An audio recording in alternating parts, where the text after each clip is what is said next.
Corn tortillas. One of the staple foods of Mexico is corn. In fact, it's what they make a lot of their flour-based products out of. And so I'm using polenta in this recipe.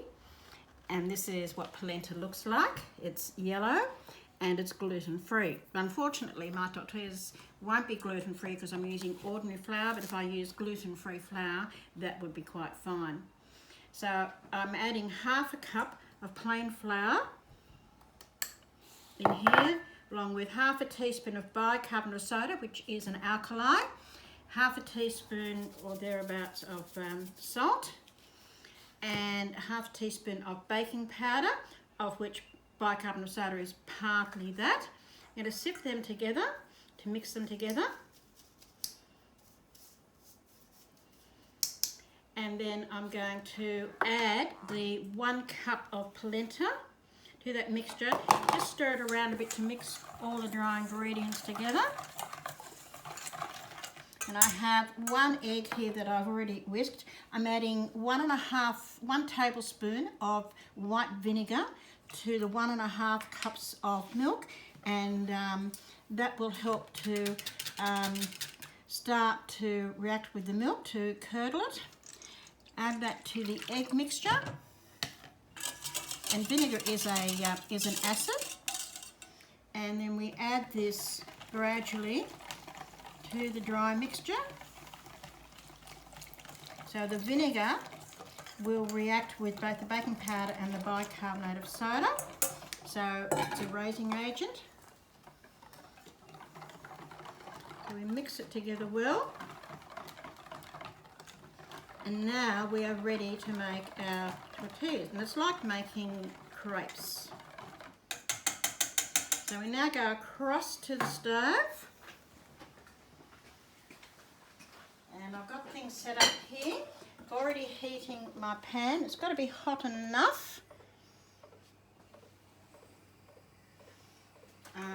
I have some oil ready to grease. I'm using a non-stick pan. I have a plate ready for my finished product, and about 2 tablespoons of mixture. I've got a ladle here, and I have just less than a full ladleful that I will put in and let it swirl around. And it's always the first one that goes a little bit crazy. And because it's a non-stick pan, I have a non-stick utensil to help flip them. Now, when you're cooking anything like this, you want it not to be wet on top before you turn it, before you flip it. And this is a little bit different to flip than when you use flour because of the nature of the ingredients. So it's got to be well cooked before you flip it. 90% of the cooking occurs on one side, and then you just flip it to brown it on the other side. And it always takes that first one to cook. It is a different consistency to what you experience when you're using flour.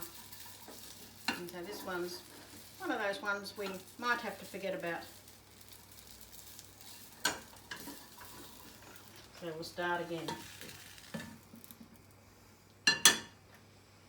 So it's a matter of making sure the heat's right.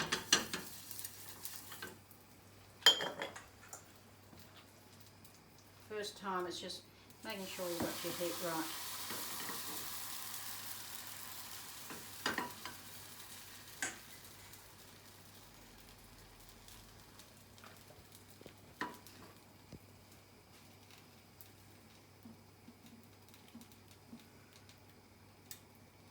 It is a lot softer than when you use other flours.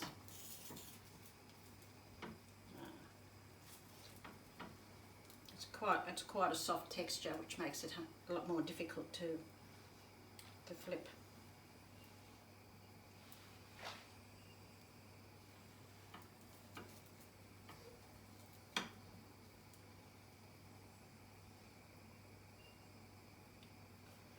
See if we can get this one to work better.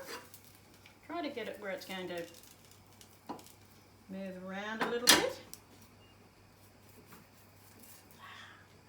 That's looking a little more promising.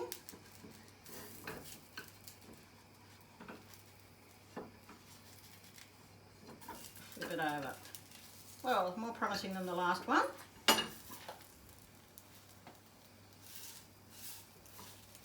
We can make something with that. We can fudge a bit with that one when we fill it, because we do want to fill these.